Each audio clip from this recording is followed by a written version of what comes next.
Praise the lord. యేసుక్రీస్తు నామములో మీ అందరికీ ప్రత్యేకమైన శుభములు తెలియజేస్తూ ఉన్నాను. ఎందుకని స్తుతించాలి అనే ప్రశ్న అందరికి వస్తూ ఉంది. ఇంతకాలం ప్రార్థించినా జరగని అద్భుతాలు స్తుతిస్తే జరిగిపోతున్నాయి. ఏంటి అసలు ఏమున్నది? స్తుతిలో ఏముంది? ఏ స్తుతించేనే జరిగితే ఎందుకు స్తుతించాలనే ప్రశ్న మీకు వస్తే సమాధానంగా చూద్దాం. 139 కీర్తన 14వ వచనంలో మనం ధ్యానించినట్లయితే, నీవు నన్ను కలుగజేసిన విధము చూడగా భయమును ఆశ్చర్యమును నాకు పుట్టుచున్నవి, అందును బట్టి నేను నీ కృతజ్ఞతాస్తుతులు చెల్లించుచున్నాను. In the name of Jesus. మనం కలుగజేసిన విధమే ఆశ్చర్యం, మన పుట్టుకే ఆశ్చర్యం. చూస్తారా, ఎంతో చిన్న కణము మనిషిలాగా అవ్వటం, ఇది అద్భుతం, ఆశ్చర్యం.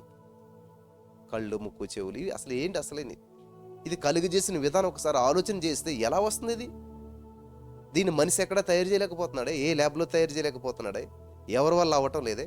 అటువంటిది దేవుడు కలగజేసి తల్లి గర్భంలో నువ్వు ఇక రూపంగా ఏర్పడక ముందే నిన్ను చూశాడంట. దానిని బట్టి ఏం చేస్తున్నాడంటండి ఈయన? అందుని బట్టి నీకు కృతజ్ఞతాస్తుతులు చెల్లించుచున్నాను. ఆమేన్. మనం ఎందుకు దేవుని స్తుతించాలా అనేటువంటి ప్రశ్నకు వందలాది జవాబులు ఉన్నాయి. మొట్టమొదటిగా మీ శరీరాన్ని చూడండి మీరు ఒకసారి. ఈ భూమి మీద జీవించడానికి ఒక మంచి అవకాశం ఇచ్చినటువంటి మరి ప్రభు ఆరోగ్యకరమైనటువంటి శరీరాన్ని మనకి ఇచ్చాడు, అంతే కదా. శరీరం ఆరోగ్యంగా ఉంది కాబట్టే ఈరోజు మేము ఆరోగ్యంగా ఉన్నాం, కాబట్టే ఈరోజు మేము మాట్లాడగలుగుతున్నాం, కాబట్టే ఈరోజు మేము నిలబడగలిగినాం, కాబట్టే ఈ యొక్క కార్యక్రమం చేయగలుగుతున్నాం. మీరు ఆరోగ్యంగా ఉన్నారు, హాస్పిటల్లో లేరు, అనారోగ్యంతో లేరు, కాబట్టే మీరు వినగలుగుతున్నారు, చూడగలుగుతున్నారు, ఆనందించగలుగుతున్నారు. In the name of Jesus. Hallelujah. ఈ సత్యాన్ని మీరు గ్రహించాలి. హల్లెలూయా. భూమి మీద దేవుడు జీవించడానికి మనకి ఒక మంచి అవకాశం ఇచ్చాడు. ప్రభు ఆరోగ్యకరమైన శరీరాన్ని మనకు అనుగ్రహించాడు. అయితే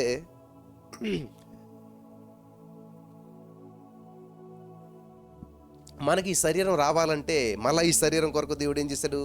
ఒక తల్లిని, ఒక తండ్రిని సిద్ధపాటు చేశాడు. హల్లెలూయా. తల్లి గర్భంలో ఒక పిండంగా మనల్ని ఉంచాడు. ఇదంతా దేవుని యొక్క ప్రణాళిక, కృప. హెబ్రీ 10:5లో నాకొక శరీరమును అమర్చితివి. బా, చూసారా? ఏం అమర్చితివి. అమర్చటం అంటే ఎవరు చేస్తారు? ఇది మనం చేసుకుంటాం కదా.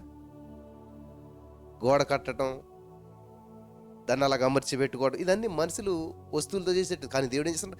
శరీరాన్ని అమర్చాడంట. రాజు అయినటువంటి దావీదు ఏమంటున్నాడంటే 139 కీర్తన 15-16 వచనాల్లో, నేను రహస్యమందు పుట్టిన నాడు, భూమి యొక్క అగాధ స్థలములలో విచిత్రముగా నిర్మించబడిన నాడు నాకు కలిగిన ఎముకలను నీకు మరుగై ఉండలేదు. నేను పిండమై ఉండగా నీ కనులు నన్ను చూచెను. నియమించబడిన దినములలో ఒక్కటైనను కాకమునిపే నా దినములని నీ గ్రంథములో లిఖితములాయెను. హల్లెలూయా. నియమించబడిన దినములు ఒక్కటైన లెక్క కాకమునిపే. ఫర్ ఎగ్జాంపుల్, నువ్వు భూమి మీదకు వచ్చి 120 సంవత్సరాలు జీవిస్తావు అనేటువంటిది నియమించబడింది. ఆ నియమించబడినటువంటి దినాల కంటే ముందే, అంటే ఏంటి? నువ్వు పుట్టినప్పటి నుంచి కదా నీ యొక్క లెక్క. తల్లి గర్భం నుంచి బయటకు వచ్చినప్పుడు కదా నువ్వు లెక్క. కానీ తల్లి గర్భంలో నుంచి నువ్వు బయటకు రాకమునిపే, తల్లి గర్భంలో నుంచి నువ్వు బయటికి రాక మునిపే ఏమైందంటే, ఇక్కడ చూడండి, చాలా అద్భుతంగా మాట్లాడుతున్నాడు ఆయన. హల్లెలూయా. ఒక్కటైనను కాకమునిపే నా దినములని నీ జీవగ్రంథానికి. ఒక్కటైనా కాకముందే అంటే నేను ఇంకా తల్లి గర్భంలో ఉండగానే లిఖించేశాను, నేను పుట్టక ముందే. హల్లెలూయా. Wonderful, wonderful, wonderful. గమనించాలి. పుట్టుక ముందా మరణం ముందంటే మరణమే ముందు. అదేంటి బ్రదర్, పుట్టకుండా మరణం ఎలాగొస్తుంది? నీ పుట్టిన డేటు కంటే నీ మరణ డేటు ముందే లిఖితం అయిపోయింది. ఇక్కడ మనకి ఇది చదివితే మనకు అర్థమవుతుంది. నేను భూమి మీద అంటే నా యొక్క దినములు ప్రారంభించక ముందే నా ముగింపు తెలిసిపోయింది. నువ్వు లిఖించేసావు, నా డెడ్ లైన్ రాసేసావు, నా ముగింపు రాసేసావు. కొంతమందికి అర్థం అది. ఇది పుట్టకుండా చచ్చిపోయిన డేట్ ఎలా చెప్తారండి? ఎలా తెలుస్తుంది? ఇక్కడ దేవుడు ఉంది, బైబిల్లో ఉంది కదా. హల్లెలూయా. నా దినములన్నీ నీ గ్రంథంలో లిఖితములాయెను. ఒక్కటైనా కాకముందే, ఒక్కరోజు కూడా గడవకముందే ఎన్ని దినాలు గడుస్తాయో చెప్పేసాడంట దేవుడు. ఆది అంతమైనటువంటి దేవుడు మన దేవుడు. ఆది ఆరంభం కంటే ఆది ఆరంభం అవ్వకముందే అంతమేటో ఆయనకు తెలుసు. హల్లెలూయా, వండర్ఫుల్ కదా. మరి ఇంత గొప్ప దేవుడు మనం ఎలాగో స్తుతించకుండా ఉండగలుగుతాం? ఎందుకు స్తుతించాలని ఇంకెందుకు అడుగుతాం అసలు? ఓ ఆశ్చర్యకరుడు, ఆలోచనకర్త, మహాజ్ఞాని, మహోపకారుడు, ఆకాశ మహాకాశను పట్టజాలనటువంటి వాడు, ఇటువంటి అద్భుతమైన దేవుడిని మనం స్తుతించకుండా ఎలా ఉండగలుగుతాం? హల్లెలూయా, చాలా సంతోషం. మన యొక్క శరీరం దేవుని చేత మనకు దయచేయబడిన గొప్ప ఈవులన్నీ అంటాం కదా, అనేక ఈవులు ఉంటాయి, కానీ శరీరం అనేటువంటిది గొప్ప ఈవు అనమాట. మన శరీరంలో చదువుకున్న వాళ్ళకి బాగా తెలుసు, పుట్టినప్పుడు 300 ఎముకలు ఉంటాయి. తర్వాత అవి కొన్ని బోన్స్ కలిసిపోయి 263 ఎముకలు అవుతాయి. వా, వండర్ కదా, ఇది చాలా అద్భుతం కదా. పుట్టినప్పుడు 300 ఎముకలు ఉంటాయంట, కానీ పెద్ద అయ్యేసరికి ఏమవుతాయంట, కొన్ని ఎముకలు జాయింట్ అయిపోతాయి, నెమ్మదిగా 263 ఎముకలు అవుతాయంట. మన యొక్క రక్తం ప్రవహిస్తూ ఉంది. ఈ రక్తం ప్రవహించడానికి రక్తనాళాలు ఉంటాయి.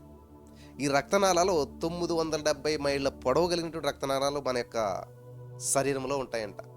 చూసారా, 6 అడుగుల మనిషి, 5 అడుగుల మనిషి, 4 అడుగులు అంటాం, కానీ మన లోపల ఎంత పొడవు ఉందో చూడండి. 970 మైళ్ళ పొడవు కలిగిన రక్తనాళాలు ఉన్నాయంట. హల్లెలూయా. ఇప్పుడు చూడండి, మనం ఎక్సర్సైజ్ చేస్తాం కండరాల కోసం, మంచి మజిల్ వచ్చింది, కండ వచ్చింది అంటాం. ఇట్లా లోపల ఈ కండరాలు ఎన్ని ఉంటాయి తెలుసా? 600 కండరాలు ఉంటాయంట మనుషులు. హల్లెలూయా, దేవునికి స్తోత్రం కలుగును గాక. మరి ఈ నాలుకలో టేస్ట్ బర్డ్స్ అంటే ఏముంటాయంటే గ్రంథులు ఉంటాయన్నమాట, టేస్ట్. అందుకనే మన టంక్లైన్తో క్లీన్ చేసేటప్పుడు చిన్నప్పుడు ఏమన్నాడు, గట్టిగా చేయకురా, నెమ్మదిగా చేసుకో, ఇంక రుచి పచి తెలియదు నీకు అంటారు. ఈ గ్లాండ్స్, గ్రంథులు అనేటువంటివి నాలుకలో కొన్ని వేలుంటాయంట. హల్లెలూయా, దేవునికి స్తోత్రం కలుగును గాక. అలాగే మనకి ఇప్పుడు ఈ మైక్ ఉంది, రిసీవర్, సౌండ్ రిసీవ్ చేసుకుంటుంది ఇది. అలాగే మన చెవులో కర్ణబేరు అనేటువంటిది ఒకటి ఉంటుంది, రిసీవర్. కొన్ని వేల సౌండ్స్ని రిసీవ్ చేసుకునేటువంటి కర్ణబేరు ఉందంట చెవి లోపల. ఇంకా అది పాడైందంటే మనకి ఇంకేం వినిపించదు, ఇంకంతే, ఇంక కథం. అంటే ఒక్కొక్క పార్ట్ గురించి ఆలోచన చేసినట్లయితే ఎంత అద్భుతం దాగున్నా చూసారా. మన రక్తంలో లక్షలాది జీవకణాలు ఉన్నాయంట. ఎర్ర రక్త కణాలు, తెల్ల రక్త కణాలు. ఈ తెల్ల రక్త కణాలనే రక్షక భటులు అంటాం. ఏదన్నా మన మీద దాడి చేస్తుంటే, ఏదన్నా జ్వరం కానీ ఏదైనా సమస్య కానీ వస్తున్నప్పుడు ఈ తెల్ల రక్త కణాలు వాటితో దాడి చేసి మనకు ఆరోగ్యాన్ని కాపాడుతుంటుంటాయి. మరి అలాగే మన రక్తం కట్టగట్టడానికి జీవకణాలను కోట్ల సంఖ్యలో అమర్చాడు మన యేసయ్య. ఆహా, ఆయన యొక్క బుద్ధి జ్ఞానములు గ్రహింప సఖ్యము కానటువంటివి, గ్రహింపలేనట్టు ఇంత అద్భుతమైన దేవుడిని స్తుతించకుండా ఎలా ఉంటావు? శరీరం మాత్రమే కాదు, కానీ మనం జ్ఞానం పొందుకోవడానికి ఆత్మను కూడా దేవుడు మనకు ఉంచాడు. మెదడులో వేలాది కంప్యూటర్లు అమర్చాడు. జ్ఞాన మండలం, ఆలోచన మండలం, జ్ఞాపశక్తి మండలం, జీర్ణ మండలం, శ్వాస మండలం అని విస్తారమైనటువంటి మండలాలు అన్నీ కలిపి ఇందులో పెట్టాడు దేవుడు మనకు శరీరంలో. బిగించాడు అద్భుతంగా దేవుడు. చూడండి, ఒక స్కూటరు, బైకు, మన వస్తువులు ఇవన్నీ ఎలా బిగిస్తామో ఇవన్నిటిని అమర్చి బిగించాడంటే ఈ బాడీని. దేవుడు తప్ప ఇంకెవరు చేయలేరు దీని రిపేరు, దీని మ్యానుఫ్యాక్చరింగ్ ఇంకెక్కడ ఉండదన్నమాట. ఒకటే కంపెనీ. ఇంకా డాక్టర్లు ఉన్నారు, కానీ వాళ్ళు ఏం చేస్తారంటే కొంచెం ఏదో సెట్ చేస్తారు తప్ప మ్యానుఫ్యాక్చరింగ్ అనేటువంటి చేయలేరు. బాగు చేస్తారు, పాడైతే కొంచెం రిపేర్ చేస్తారనమాట. హల్లెలూయా. నా ప్రియమైనటువంటి సహోదరి స్నేహితులారా, అవన్నీ కూడా ప్రాణం కలిగి ఉండటం మాత్రమే కాదు, కానీ దేవునితో అన్యోన్య సహవాసం చేసేటువంటి ధన్యత మనకు అనుగ్రహించి ఉన్నాడు. ఇందుని బట్టి మనం పరలోకంతో సంబంధం కలిగి ఉన్నాం. In the name of Jesus. ఇంత ఆశ్చర్యకరమైనటువంటి ప్రభువు, ఇంత ఆశ్చర్యంగా ప్రభు మనల్ని ఎందుకు సృష్టించాడు అంటే, ఒక కవి ఇలా రాశాడంటే ఏమని, చేశాడు సృష్టి యావత్తు మానవుని కొరకు. హల్లెలూయా. ఎవరి కొరకు అంటండి? చేశాడు సృష్టి యావత్తు మానవుని కొరకు, మానవుని సృష్టించాడు తనను ఆరాధించుటకు. What a wonderful. చేశాడు సృష్టి యావత్తు. ఈ సృష్టి యావత్తును మానవుని కొరకు చేస్తే, మానవుని సృష్టించాడు దేవుని కొరకు, ఆరాధించడం కొరకు, దేవుని ఆరాధించడానికి. వండర్ఫుల్. అయిపోయింది కదా. అసలు ఎందుకని స్తుతించాలంటే, సమస్తం దేవుడు నీకు ఇచ్చాడు, నువ్వు దేవుని కొరకు, నువ్వు దేవుని ఆరాధించడానికి. అందుకనే మానవుడు దేవుని స్తుతించకే సృష్టించబడ్డాడు. అసలు మనం సృష్టించబడిందే దేవుని స్తుతించడానికి. నా ప్రియమైనటువంటి సహోదరి స్నేహితులారా, మీ ప్రాణాత్మ శరీరాలను బట్టి ప్రభుని స్తుతించాలి. ఇవన్నీ గుర్తు తెచ్చుకోండి. ఎంత వండర్ఫుల్, ఎంత అద్భుతం. ప్రతి శరీరం, ప్రతి కణాన్ని, ప్రతి దాన్ని, కన్నులో ఎన్ని కెమెరాలు ఉంటాయి అనుకుంటున్నారు, ఎన్ని లెన్స్ ఉంటాయి, ఒక్కొక్క పన్ను విలువ ఎంత అనుకుంటున్నారు. ఇలాగ ప్రతి దాన్ని వివరించుకుంటా పోతే ఒక జ్ఞానము కందనటువంటిది మర్మం దాగింది మన బాడీలో. అంత మర్మంతో దేవుడు మనల్ని బిగించి అమర్చి పెట్టాడు. అందుకని దేవుని మనం స్తుతించాలి. హల్లెలూయా.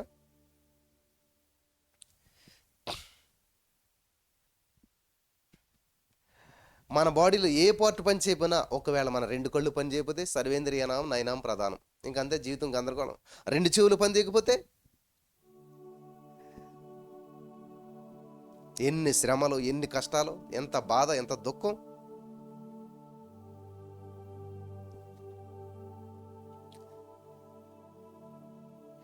ఒకవేళ 2 చేతులు పని చేయకపోయినట్లయితే ఇంకా అసలు మన పరిస్థితి ఎలాగుంటుంది అర్థం చేసుకోండి ఒకసారి.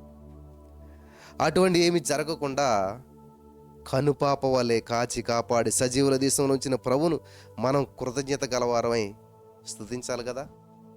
139 కీర్తన 14 వచనంలో, నీ కార్యములు ఆశ్చర్యకరములు, ఆ సంగతి నాకు బాగుగా తెలిసినది. In the name of Jesus. నీ కార్యములు ఆశ్చర్యకరములు, ఆశ్చర్యకరమైన కార్యాలు. ఇంత అద్భుతం దాగిందే నాలోనే. నన్ను నేను ఆలోచించుకుంటే, నన్ను నేను చూస్తేనే దేవుని గొప్ప జ్ఞానం బయటపడతా ఉంది, దేవుని గొప్ప శక్తి మనం చూడగలుగుతున్నామే. హల్లెలూయా. దేవునికి స్తోత్రం కలుగును గాక.